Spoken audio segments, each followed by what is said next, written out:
Broadcasting from the business capital of the world, this is the Podcast Business News Network.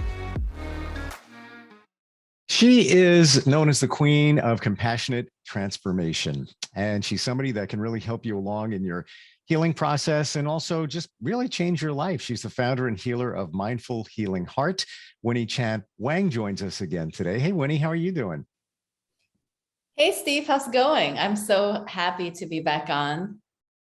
It's great to have you back here. And I love what we're going to talk about today because I think it really affects most of us in terms of when you have a thought or you're going to do something, you deny that thought. Basically, we're talking about denial today, right? Yeah, denial and suppression and childhood trauma and how it's all perfect. Yeah, it's interesting because we've hit upon this before, how childhood trauma, many of us don't realize that we've gone through it. And with that, it could have been just a couple of things that were said to you when you were 4 years old, but it's affected you, it's impacted you along the way. You might not realize it, or you might be denying it. Yeah, it was really funny because this morning, actually, this is how fresh it is. I was meditating, and the one word that was given to me was integrity. And I thought, okay, so we're going to talk about integrity today, or it's homework for me to learn more about integrity. And the other word that I thought about immediately with integrity is authenticity. Mm-hmm. And being the nerd that I am, I'm like, well, I don't actually think I know enough about integrity and authenticity. Let me go on Google and do a little search and read a little bit about what is the difference between integrity and authenticity. It turns out they're actually quite different. You know what? I'm really curious because I've got the integrity part, and I think that's a very important word, at least in my world. Authenticity, kind of, got that as well, but I'm wondering what the exact definition of both are. Integrity is doing the right thing. It's being moral. Mm-hmm. It's being your word, like I promise to do this and I deliver. But then that begs the question, what is right? So, if we talk about abortion and rights, there are parts of the country that think one thing is right, and then there's parts of the country where they think something else is right. So it's interesting because integrity is actually something that depends on social norms, right? So if you live in this part of the country, this is in integrity. And if you live in another part of the country, something else can be in integrity. So it's something that is defined socially, and doing the right thing, it's fulfilling the expectation of you, right? So for example, if I go to the library and there's a sign that says silence, the right thing to do is not talk on the phone or not play a YouTube video that disturbs my neighbors. Now, let's talk about authenticity, right? So authenticity is being true to myself, listening to my needs and my wants. So it's interesting because if we go back to the library example, maybe in that moment, I really, really wanted to talk to my neighbor, or I really, really want to pick up the phone and call someone and yell at them, how dare you cheat on me?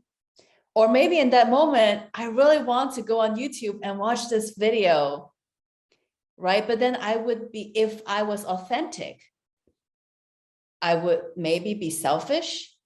Maybe I would cause disruption to other people. But then if I am really in my integrity, it could make me really rigid and righteous and make me a really not fun person to hang out with. I don't know if you've ever met somebody who's always doing the right thing and always smiling, and it just kind of pisses you off. I know somebody like that, and he's a great Okay, guy. He's a great guy. Can't take it away. And I respect him immensely. so here's the thing. I'm a mother. And as a mother, what do you think we are? We try to tell our kids what the right thing to do is all the time, right? So I had this aha moment, which is, to my children, I am too much in my integrity because I'm always expecting to do the right thing. And who decides what's right? Me, right? And why do I think something is right or wrong? It depends on my childhood. It depends on my parents, my culture, which part of the country I currently live in, which school I went to, my life experience. And what's interesting is what's true and in integrity for me might not be true and integrity for my daughter. Right? Because I'm an immigrant and I'm, Chinese, and my family values can be different than my children because they're born and raised in America, and the baby daddy is also born and raised in America. So they have very American values of what a family is, whereas I have a very Chinese value of what a family is. And even though I have lived in America for, wow, over 20 years, but still, in fact, I have lived in America longer than I have lived in, Hong Kong.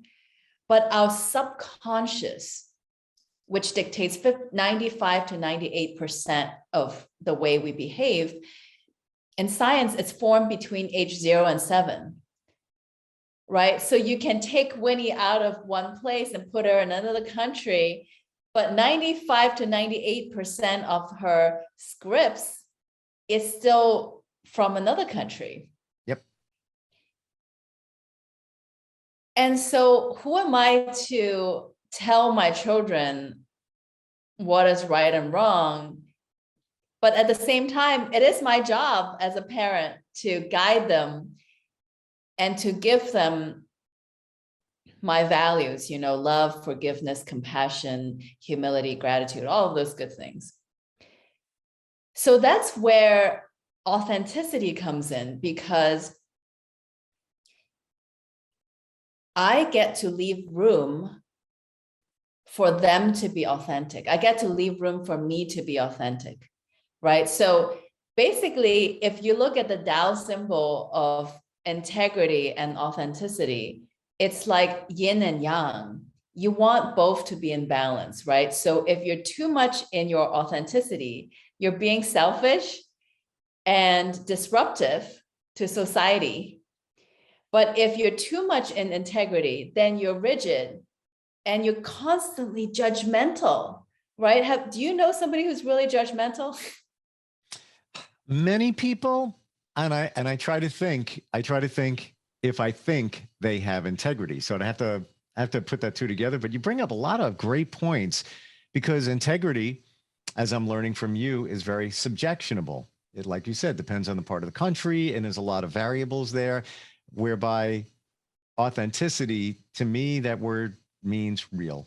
You're being your real self. But if you're also being displaying integrity, now you have a challenge. Like you just said, it's got to be a very delicate balance in between the two. You want to be true to yourself, but you also want to do the right thing. Yeah. So basically, it's a balance and it's compromising. I want to do the right thing per society norm. Mm-hmm. And I also want to be true to myself. And it's really funny because now we talk about suppression and denial, right? Because as children, I think we were all born authentic, right? So all of us, when we come to this earth as babies, we already came with personalities. For example, my older daughter would breastfeed for 40 minutes. My younger daughter would breastfeed for 7 minutes. So basically, my older daughter, even if she's full, she just wants to stay at the breast because she likes to be held. My younger daughter, it's all about business. Let's get down to business. You got no milk, I'm gone. I'm just here to eat. And when the food is gone, I'm done. See you later. So at that point, when I'm breastfeeding, I haven't put in my own values into my children, but they already came with personality, if you will. Isn't that so interesting? No, it really is. Because when you think, and I think about my kids when they were younger, they had personalities, even as babies, what they look at, what they respond to, and that's the beginning of their personality. Sure. So basically, all of us are authentic when we were born as babies. Yeah. And then through parents, school, society, we learn what's right and wrong from our parents, from school, and then we learn to do what is right.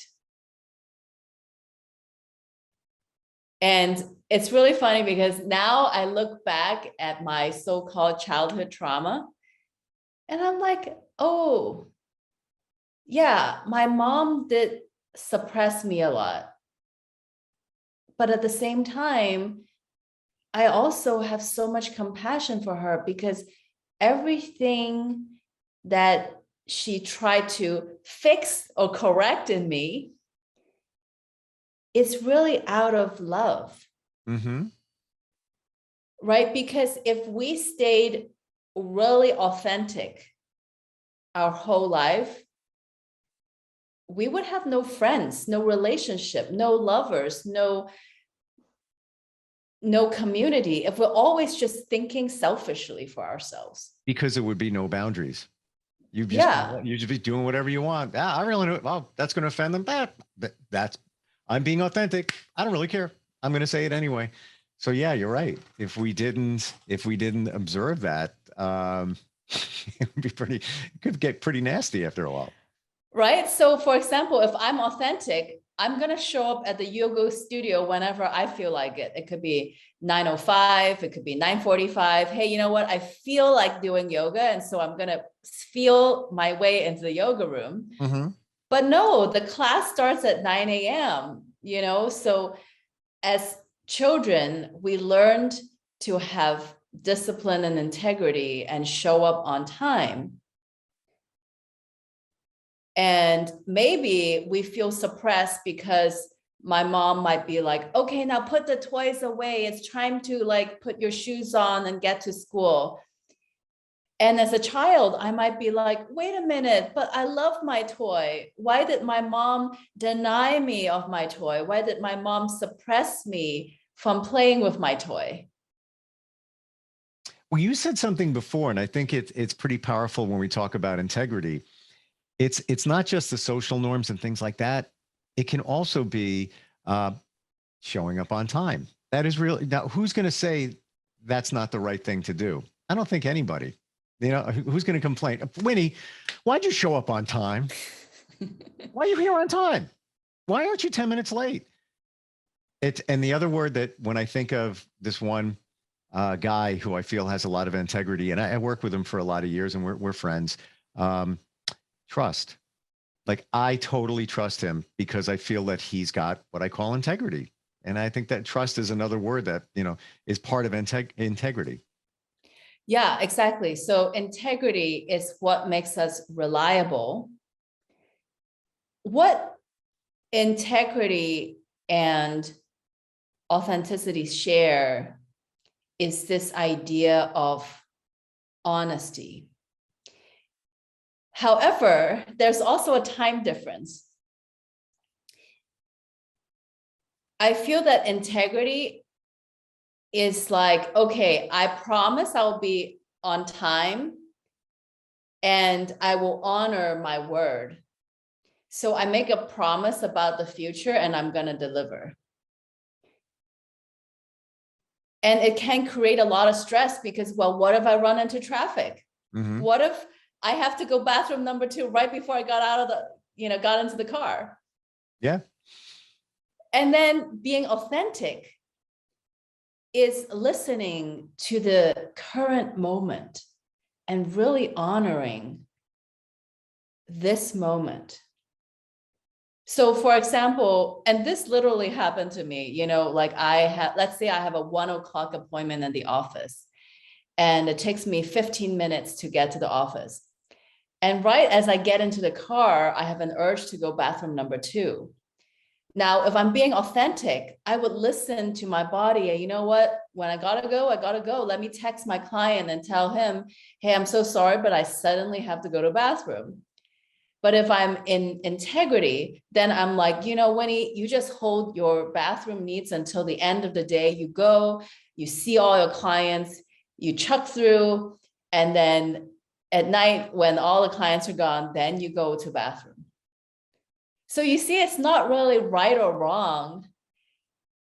There are some instances when it makes sense to be like, you know what, I'll put my needs aside and let me go serve because I promise and I will deliver. But wouldn't integrity also be telling that person, I'm running late, I'm sorry, I'll be there, in 15 minutes past what we said?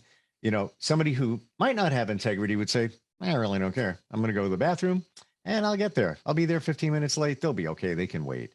So I think maybe that's the balance right there. And you are being authentic in telling somebody, listen, I got to go to the bathroom. I'm going to be 15 minutes late. Yeah, exactly. So the thing is, when we do that, it requires vulnerability, right? It requires an admission that, oh my God, I'm a human being. Yep. I'm sorry, I can't deliver what I promised because something has come up. But aren't you being authentic? Yes. So it's really about having the compassion, right? Because if I have compassion for my human needs, when I share my human needs, other people will be more likely to have compassion. Will be like, yeah, okay, she really needed that extra 15 minutes. Right. Yeah.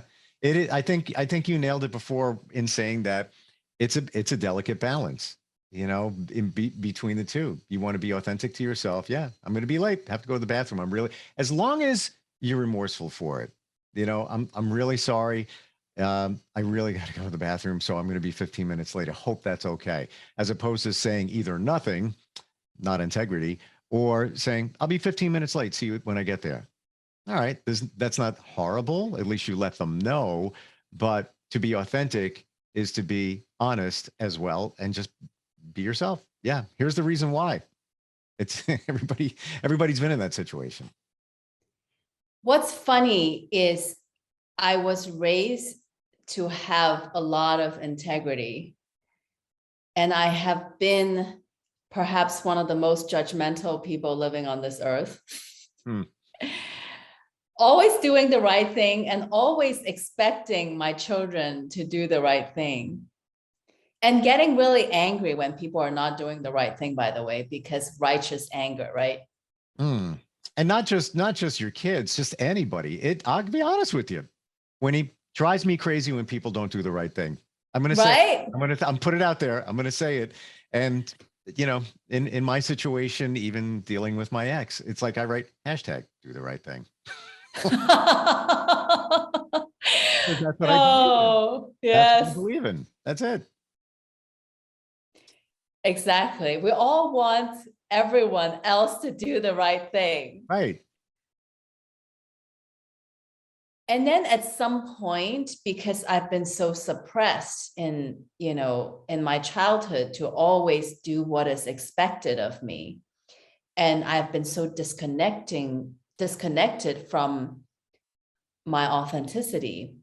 In the beginning of my awakening, when I first gained my authenticity, Oh, I would not let anyone tell me anything. It's like I swing from people pleasing and always doing what other people expected of me as the right thing to all the way be like, cuss word, Yeah. cuss word. I'm going to do whatever I want because I've been suppressed for too long and I just have to do it. And this is in itself is a trauma response because it's like, I'm not going to let anybody override. I'm not going to listen to nobody. I'm not going to make no compromises.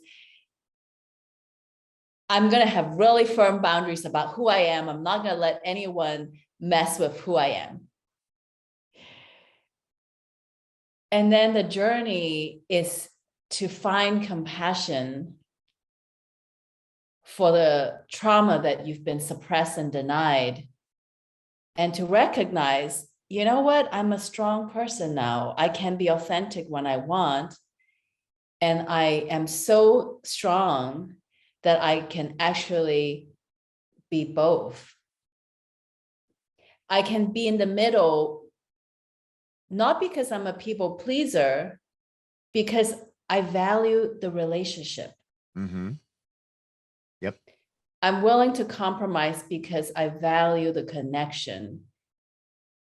So I don't need to be right. I don't need to be me. I value us. I value breathing together in harmony. So I'm not going to tell you what's right, and I'm not going to insist on my way. I'm just going to meet you where you are.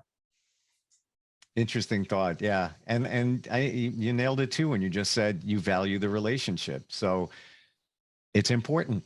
And I would have to say that the gentleman that I spoke of before, he comes from integrity, and I feel that he values my connection with him as I do his. So it's kind of like a mutual thing. But when it gets off balance with anybody, that's where you have a problem, where one person is completely in your mind, not doing the right thing. It's hard to be authentic. And sometimes maybe the answer is to walk away. I don't know. Yeah. So for all of the listeners who are still feeling angry about their childhood trauma, I'm with you. And that's why chapter 2.3 of my book, Honoring Darkness, Embrace Shadow Work to Nourish and Grow Your Power, talks about this suppression, generation, great grandmother, grandmother, mother, me, and then my daughter, right? So until I did the work to heal myself from this ancestral suppression, like one generation suppress another, Yep. then I'm just always going to feel suppressed. I'm never going to be able to speak my truth, but also be in a place where I'm strong enough to compromise. But what you're saying is true for all of us. Every culture is different. So, factor that out. But the generational thing, my parents treated me a certain way, their parents treated them a certain way, and on back. And it's the cycle that just continues going along until you break the cycle and you realize, no, wait a minute, there's maybe a better way or a more plugged in way to parent your kids. I wish I would have realized that all this information that we're talking about, I wish I knew that when my kids were much younger, because I would have definitely been a different person around them. I didn't realize, the 0 to 7 thing, how that impacts your adult life so much, and even your teen life. I had no idea. And I wish you never can say never go back because it's all a lesson, but never knew. Wish I did. And so for Steve and myself and all the listeners out there, if we are parents and we feel like we have already done the suppression of our children because our children are older than 7, let's take a deep breath together. Inhale and exhale. Let's find the compassion, knowing that we've already done our best the way that we have parented. We love our kids so much. And we honestly did the best that we could. with what we had. And what we had was how we were taught from our parents.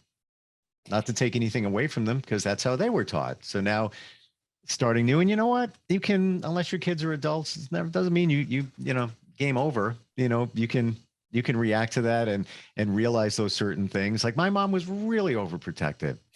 And when my kids were younger, my youngest is 14, and she's with me, I was very overprotective until I realized it. It was like, all right, you're not going to fall. And if you do, oh, well, it's not so bad. It's life will go on. But, back then it was like, oh my God, don't fall. Because that's how my mom treated me. Yep. And we realize it and we move on. Yeah. Compassion is realizing that you couldn't have been the parent you wanted at that time. Yes.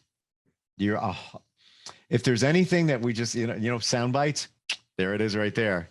Yeah, absolutely. And for whatever reason, there's all different reasons for that. And I could, not that I'm coming up with excuses, but back in the day, I worked a lot of hours, got no sleep, could have been a better parent in that regard, could have been more aware of things. Yeah, there's different things, you maybe culturally, you couldn't have been the kind of parent you wanted to be because of certain reasons, whatever they might be. But, the most important thing here, I think, Winnie, is we're talking about it and realizing it. We know it, and we know our childhood trauma. For people that don't, take some time, meditate, think about it. It's I don't want to say that everybody doesn't have any, because I'm sure we do. In somebody could have said something in a room when you were 4 years old, not even directed at you, and it made a mark in your mind, and you lived your life based on that one comment. It could be as simple as that, and that could be considered trauma, amazing as it might be. But it's a possibility, right? Exactly. And that's why I started this compassionate transformation community. So if you go on to www.mindfulhealingheart.com and find the navigation for community, it's free. You just join. And every Wednesday, actually, I do some community healing. And then I also have a private coaching program where weekly we take the journey. And actually this Friday, we're going to take the journey from denial and suppression and look at all those childhood stuff. And we're going to end the journey in compassion. Love that. Love it. What are some of the other things, real quick? We have like a minute left, that you can do virtually. I know you do acupuncture, correct? Yes. And you can do anything. Love melts all blockages. Literally, compassion is the most powerful healing that you can offer yourself. Yeah. And what's your definition of compassion? Compassion is validating that if you put 10 human in your shoes, 10 human would have done the same thing, right? So if you had the childhood that I had, you would have done the same thing. And so it's embracing and accepting the totality of the way you have lived and behaved up until this point. Gotcha. And part of me would say also compassion is caring about yourself and caring about others, feeling their feelings. Vibrations don't lie. I love that. So how I find compassion for myself is how I find compassion for everyone, 360 degrees. Doesn't matter if it's my parents, my children, my clients, my listeners, right? So the work all starts from inside. And that's why my course is called Complete Self-Mastery, because how you love yourself is how you love others. How you find compassion for yourself is how you find compassion for others. Yep. And sometimes we almost feel guilty to say, but you need to love yourself. It's okay. But it's exactly, you need to love yourself so you can love others. Yeah. And so many of us are afraid to even accept the fact that we need to love ourselves because we feel guilty, and I think that's where a lot of people go wrong. Go to the website, mindfulhealingheart.com. I love talking to you. It's fantastic. And the stuff, that You make us think, Winnie. That's what you do. You make us think, which is a really good thing. Thank you. I also want to make everybody happy and open everyone's hearts. Yep. And open our minds. I appreciate it. And I look forward to catching up again next time, Winnie.